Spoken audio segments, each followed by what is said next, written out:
The metal was dense, heavy, and completely obsolete. The Vorkai Hegemony had abandoned the use of iron in their ships 4,000 years ago, until they crossed paths with humans. When the great civilizations mapped the stars, one rule became clear: technology defines who survives. Impenetrable shields and quantum drives were the norm. But what happens when a species ignores the laws of military logic to fight with pure stubbornness? Today, on Zenith Imperium, you will discover how a rustic metal box defied the cosmos.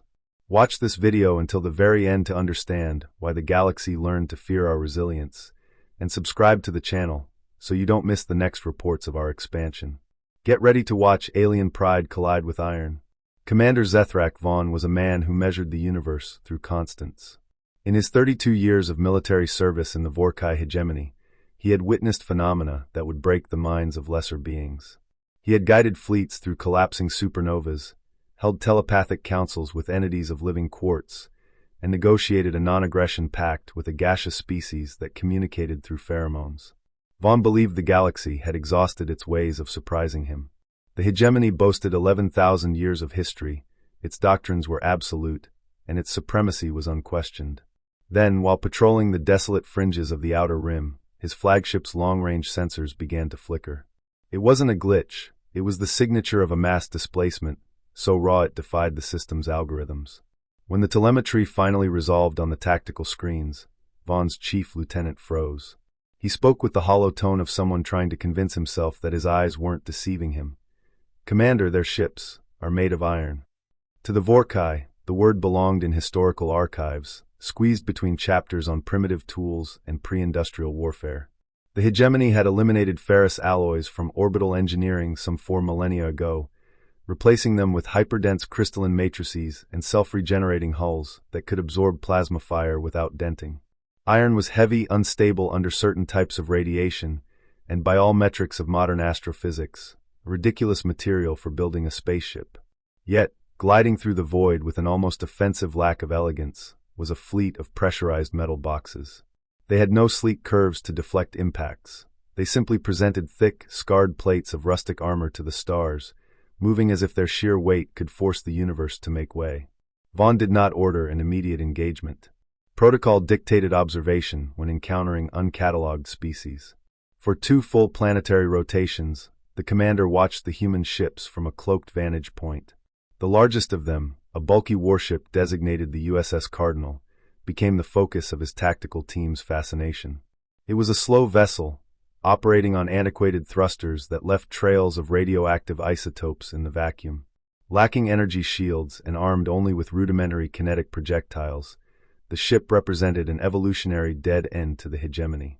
Vaughn felt a patronizing pity, the sort of sorrow a grown adult feels watching a child try to lift an absurd weight. When Admiral Sora authorized first contact, the commander acted out of pure routine. The Vorkai had done this 47 times before with other species. The plan was simple: introduce yourself, explain the territorial boundaries, offer a protection agreement, and secure peaceful submission. Vaughn opened the communication frequency, expecting to find panic on the bridge of the USS Cardinal. Instead, he faced a female with short red hair, who wore the bored expression of someone who had already decided how she felt about this situation before it had even begun.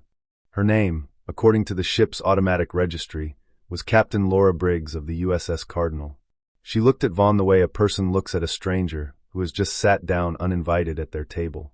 Vaughn introduced himself, gave his rank and fleet designation, and explained that they had entered hegemony space and needed to stop their advance. There was a pause. Captain Briggs glanced at someone off-screen and said, "Did they just tell us to stop?" A voice from somewhere on her bridge replied, "Yes, ma'am." She looked back at Vaughn and said, unpleasantly but firmly, that they had not known this space was claimed. Vaughn told her it had been claimed for 11,000 years. She said, very reasonably, that nobody had told them. This was technically true. The Vorkai had boundary beacons everywhere. What they discovered later, after pulling the ship's sensor logs, was that the USS Cardinal had detected those beacons just fine. They had logged them as interesting debris and flown straight through them without slowing down. Vaughn invited Captain Briggs aboard the Vorkai command ship for a formal meeting. She came with 3 people. The first was her chief engineer, a tall and skinny man named Owen Cole, who spent the entire tour staring at every piece of technology he could see with the hungry eyes of a man who very much wanted to take things apart and see how they worked. And he kept asking to touch things. He was told no. He kept almost touching them anyway. The second was her tactical officer, a quiet woman named Diane Park. She did not say much. She carried a small paper notebook and a pen, which the Vorkai crew found old-fashioned and a little charming. What they found less charming was that her eyes never stopped moving. She was watching everything, cataloging everything, remembering everything. She reminded Vaughn of a scout, not a visitor. The third crew member was the ship's doctor, Greg Santos. Within 10 minutes of arriving, he picked up and ate a piece of the decorative plan arrangement in the welcome hall. He chewed it thoughtfully and said it tasted a bit like pepper. One of the Vorkai staff quietly mentioned that it was a ceremonial morning plant. Santos asked if it was poisonous to humans. Nobody knew. He shrugged and ate another piece. He was completely fine afterward, which confused the Vorkai medical team for weeks. The meeting went as planned, right up until it did not. Vaughn presented the protection agreement. Briggs read it carefully, all of it, which took a while. Then she put it down and said they would pass. Vaughn stared at her. His lieutenant stared at her. He reminded her, as politely as he could manage, that they were currently surrounded by 12 Vorkai warships, and that their own ship was made of iron. Briggs nodded. She said she understood, and that they would prefer to work things out as equals. They were happy to be friendly, but they were just not really suited to being administered. Owen Cole, who had been quietly staring at the navigation console the whole time, said to no one in particular, "Captain, that is a Vorkai Type 9 phase drive. I have read about those. We could really use one of those." Briggs told him to focus. He said he was just saying. They did not give the humans a phase drive. They did eventually work out an agreement of sorts, a vague, non-binding document that satisfied nobody and confused Vorkai legal scholars for the next 2 years. But the important thing, the thing that Vaughn wrote about in his report to the High Council that night, was this. It was the first time in 11,000 years of hegemony history that a first contact species had looked at their protection deal and said, "No, thank you." He did not yet understand that this was the least surprising thing the humans would ever do. Nobody planned for there to be a war. That was the honest truth. What happened was that a Vorkai patrol ship tried to tow away a human freighter that had drifted into a restricted mining corridor, and the freighter's captain, a 43-year-old man from Ohio named Carl Weber, decided that the word impounded was simply not going to work for him that day. Carl Weber had been hauling industrial cargo for 11 years. He had never fired a weapon in his life. He had, however, spent 11 years keeping a very old ship flying by fixing it himself, pushing it harder than it was supposed to go, and trusting the judgment of his crew over any rulebook. When the Vorkai patrol vessel locked a tractor beam onto his freighter, Carl did not surrender. He did not ask for help. He pushed his engines to full power. A freighter should not have been able to do that. The physics were all wrong. But Carl's engineer had quietly modified the engine output over several years in ways that violated several safety codes, none of which were Vorkai codes, because Carl had never heard of the Vorkai. The tractor beam emitter tore right off the patrol ship. Both vessels spun into the debris field of the mining corridor. The patrol ship suffered damage to its hull and a great deal of damage to its pride. Carl's ship lost 2 cargo containers and a stabilizer that his crew said was already about to fail. When Vorkai forces caught up with Carl 2 days later, he was genuinely sorry about the whole thing, and seemed honestly surprised that anyone would call what he had done an act of aggression. He had a delivery to make. He just wanted to get to Callisto Station. This incident did not immediately ignite the fires of war, but it undeniably set the tone for everything that followed. By the time the Vorkai Hegemony formally launched a military intervention, their analysts were feeling completely confident. The humans had maybe 60 warships in total, and none of them were large by hegemony standards. None of them possessed energy shielding, and none had phase weapons capable of bypassing modern hull configurations. The top military analyst specialist, a meticulous being named Preth, filed a detailed report estimating that meaningful human resistance would collapse entirely within 14 days. He used comfortable, clinical words like straightforward and manageable throughout his summary, presenting neat geometric charts to the High Council. Specialist Preth has since been reassigned to a remote department making maps. Commander Vaughn personally led the first major engagement of the campaign. He sent the Vorkai cruiser Harith Solom, along with 2 escort destroyers, to intercept the USS Cardinal in contested space.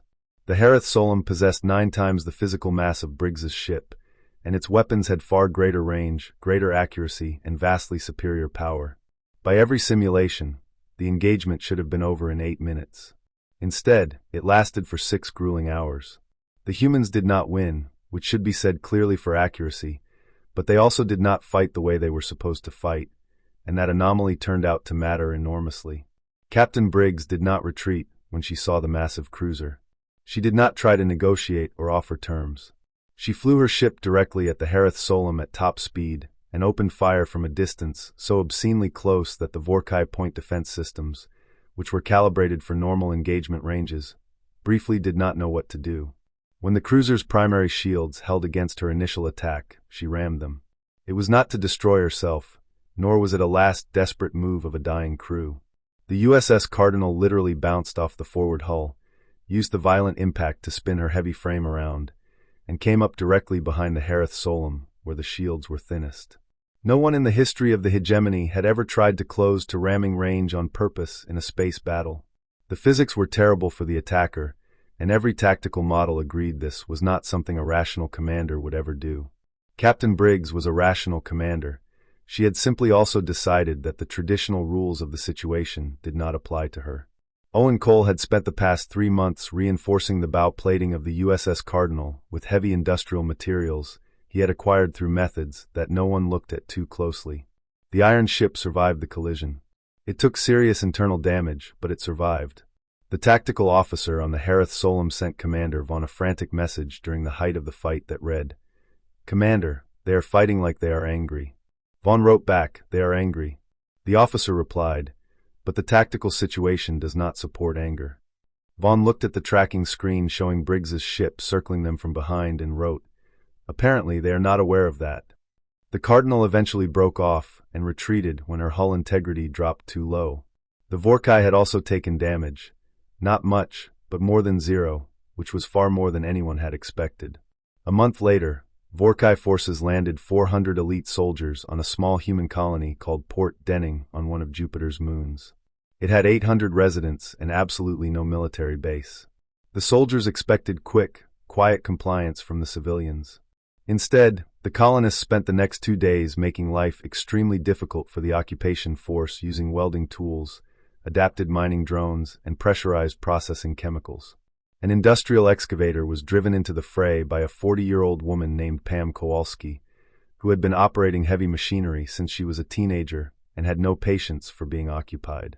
Nobody was seriously hurt, as both sides tried to avoid lethal escalation, but by the time it ended, the garrison commander had been stunned 3 times by the same person with the exact same welding torch. 17 soldiers had been trapped in a redirected maintenance tunnel, and Pam Kowalski had driven her excavator straight through the wall of the temporary Vorkai command post, parked on top of their main communications array, climbed out, and said, "You people are going to need to leave." The garrison commander's official report included the line, "The population of this settlement does not appear to understand that it has been occupied." He was not wrong. When the colony administrator, a calm man named Ted Greer, was later asked why they chose to resist, he thought about it for a moment and said, "They didn't ask permission to land." That seemed rude. In the 5th month of the conflict, Commander Vaughn's medical officer came to him looking like she had seen something she could not explain and had been trying to explain it for several days anyway. Her name was Sareth, and she was one of the best doctors in the fleet. She did not usually look unsettled. She looked unsettled now. They had taken a human prisoner during a ground skirmish. He was a young soldier from the USS Cardinal's infantry unit, 26 years old, and his name was Pete Navarro. One of the Vorkai soldiers had hit him with a stun lance during the capture. A stun lance on a Vorkai adult causes about 72 hours of total unconsciousness. It is incredibly reliable.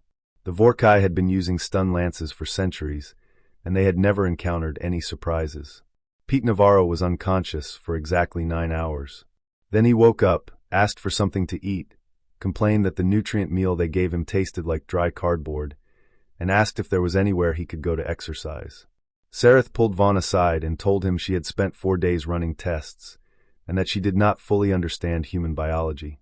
She said she had identified roughly 40 features of their physical makeup that should, according to everything she knew about living things, make them weaker than they appeared. Their immune systems worked at a speed and efficiency she had not seen in any other species. Their ability to handle pain was significantly higher than the Vorkai scale could easily measure. Their bodies recovered from injury in ways that felt almost unfair. She showed him the scan she had taken of Pete Navarro and pointed to several spots on it. The young man had 3 old broken bones that had healed, a repaired shoulder, and evidence of 2 separate surgeries on his left knee. Zethrak had asked him about these during the examination. He had said, "Oh, those? Soccer injuries." He seemed faintly surprised she had even noticed them. Vaughn asked what soccer was. Zethrak handed him a data sheet. He read it. Soccer was a recreational sport. Billions of humans played it for enjoyment. It involved running hard, making contact with other players, and apparently breaking bones at a rate that qualified as normal and expected. Vaughn put the data sheet down and sat quietly for a while. The supply situation was a different kind of problem entirely. The Vorkai ran their military on precise, carefully maintained supply chains. Every unit in the field had a plan, a schedule, and a backup plan. If you cut off a unit's supply line, that unit had to fall back. This was basic military logic. It had worked flawlessly for 11,000 years. The Vorkai interdicted the main human supply routes in the 5th month. Their model predicted this would reduce human combat effectiveness by 60% within 3 weeks. They watched their models fail right in front of them in real time over the course of those 3 weeks. The humans found other ways.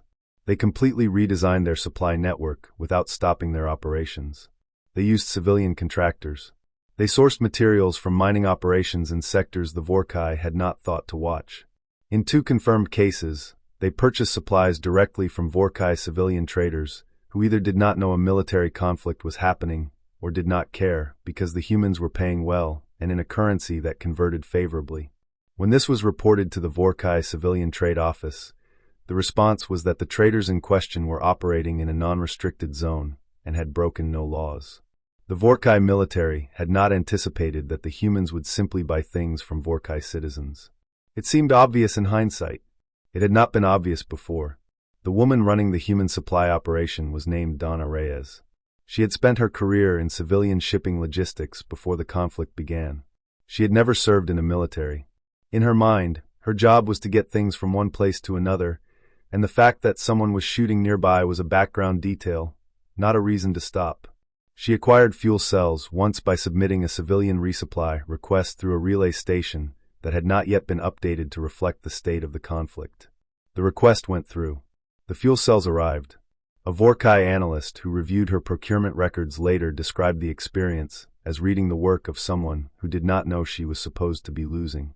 Donna Reyes was fully aware there was a conflict. She simply did not consider it her department. The humans also had something that Vorkai military doctrine had never quite accounted for. They called it morale. It referred to how a group of fighters felt emotionally, as in how much those feelings affected what they were able to do. The Vorkai assumed their soldiers would perform because they were trained and ordered to do so. Emotions were not considered a tactical variable. But the humans fought harder when things were going badly. This was documented. It was not a guess. Multiple observers noted that human units under pressure, outgunned and low on supplies, would perform at levels well above their own previous records. One behavioral analyst named Tharvin wrote in his report that the human combat response to adversity appeared to involve increased aggression and faster creative thinking, and that he had reviewed the data many times and could not fit it into any model he had. He stated that his working theory was that humans became angry and then used the anger productively, which was not supposed to be possible, but seemed to be happening anyway. He added a footnote to his report. The crew of the USS Cardinal had started playing loud music over their internal communications system during combat. Vorkai Signals Intelligence intercepted the audio. Several analysts described it as energetic and disorganized. They also noted quietly in separate reports that they kept catching themselves listening to it. Lieutenant Commander Draxus asked Vaughn if they could find out who the artist was. Vaughn told him to focus on the war. Draxus wrote the question down anyway. Relay Station Koveth was not a military target. Everyone agreed on this. It was a communications hub that relayed signals across the sector, staffed by a small crew of 11 humans and one very large dog named Biscuit. The dog was a tan-colored Labrador retriever and had apparently lived on the station for 3 years. How a dog had come to be a permanent resident of an interstellar relay station was a question that nobody in the Vorkai command structure ever fully answered. Biscuit seemed very comfortable there, with a bed near the control room and a basket of soft toys. The station commander was a man named Roy Delgado, a technician who was very good at keeping systems running and very calm when things went wrong, because things went wrong fairly often in deep space. Captain Zethrak Vaughn led the boarding party of 20 fully equipped Vorkai soldiers. He expected to find 11 frightened technicians who would step aside quietly. He had the boarding ship docked and the corridor secured within 4 minutes. What he did not know was that Roy Delgado had spent the 40 minutes prior reconfiguring the station's relay system, so that all Vorkai military communications now passed through his main control interface. Van entered the room and declared them prisoners. Roy Delgado looked up from his console and calmly explained that 12 Vorkai resupply ships were currently waiting on a routing confirmation that he was holding hostage. The logistics division confirmed the threat. The negotiation lasted just under an hour. Roy did not ask for a lot: safe passage for his crew, joint management of the station, and food. Specifically, he wanted proper coffee twice in his demands. The Vorkai agreed to all of it. Throughout the negotiation, Biscuit had wandered into the room, walked past the armed soldiers, and sat down directly on the foot of Captain Van. Van did not move him, later explaining in writing that it had seemed impolite. When the supply ship arrived, Vorkai crew members were seen giving Biscuit treats from a package labeled with his name. It happened anyway. It was around this time that Earth sent an official diplomat, Ambassador Helen Vaux, who arrived on a ship made of iron. The meeting with Fleet Admiral Sora started formally. Sora laid out the Hegemony's position, citing unauthorized entry and hostile actions. Vaux listened carefully, then asked if it was true that a Vorkai analyst had described one of their supply coordinators as the most dangerous logistician in the sector, and if the behavioral analysis team had recommended ending all boarding operations after the COVID incident. Sora stated that was classified. Vaux smiled and said that meant yes. Vaux folded her hands and suggested they talk honestly to end this without anyone writing any more embarrassing reports. There was a long silence, and then Fleet Admiral Sora, one of the most decorated officers in Vorkai history, laughed. Sora looked at Vaux and said, "You people are a complete catastrophe." Ambassador Vaux smiled warmly and replied, "We have been told." The agreement that ended the conflict, the Kovith Accord, was built on equal standing. The two sides recognized each other's territorial boundaries, a trade framework was established, and a non-aggression clause bound both sides going forward. There was no protection agreement. The humans remained without hegemony oversight. Sam Okafor, Vaux's young aide, produced a small physical stamp from his bag and used it to notarize the accord. Sora picked up the stamp, turned it over in her hands, and asked about it. Okafor said it was just an old habit. Commander Vaughn was asked by the High Council to include a personal assessment of the humans alongside the formal report. He wrote it carefully. The first thing he wrote about was their bodies, noting that they tolerated pain and repaired damage at a speed that did not match what their biology looked like on paper, returning to hard work even when their frames did not seem built to support it. The second thing was how they made decisions, explaining that human commanders did not always recognize where the edges of a plan were supposed to be. Carl Weber did not know a freighter couldn't tear a tractor beam loose. Captain Briggs did not know a warship shouldn't charge a cruiser 9 times its size, and Roy Delgado did not know a technician shouldn't negotiate with 20 armed soldiers. In each case, the thing that should not have worked did work anyway. The third thing was their stubbornness, a quiet kind that showed up in Donna Reyes finding fuel cells through old paperwork and the colonists refusing to feel occupied. When things were bad, they automatically decided the situation was wrong, and they were right. The fourth thing was their curiosity. Owen Cole had asked more questions about Vorkai engineering in 2 days than most Hegemony students asked in a year. After the accord was signed, the Vorkai offered Cole access to a decommissioned Type 6-phase drive as a gesture of goodwill. Cole spent 14 hours with it and sent Vaughn several suggestions for modifications to improve its efficiency. Vorkai engineers reviewed the suggestions in private, implemented 2 of them, and told Vaughn not to mention this to anyone. Vaughn included it in the report anyway. Near the end, he wrote about Biscuit, stating that the relationship between humans and their companion animals revealed that humans extended care and loyalty outward to creatures entirely different from them, offering warmth for nothing in return. He ended his report by stating he had arrived expecting to find a primitive species to manage, but found instead a species that was loud, stubborn, physically improbable, emotionally unpredictable, and deeply interested in every living thing they encountered. He wrote that they did not know what they were supposed to be limited by, and that this ignorance was the most important thing about them, because the galaxy had always been shaped most by those who did not know they were supposed to stop. Vaughn submitted the report and requested a long period of rest leave.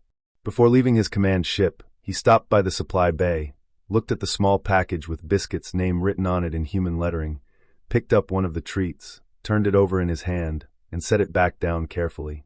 Then he went home. He had a lot to think about,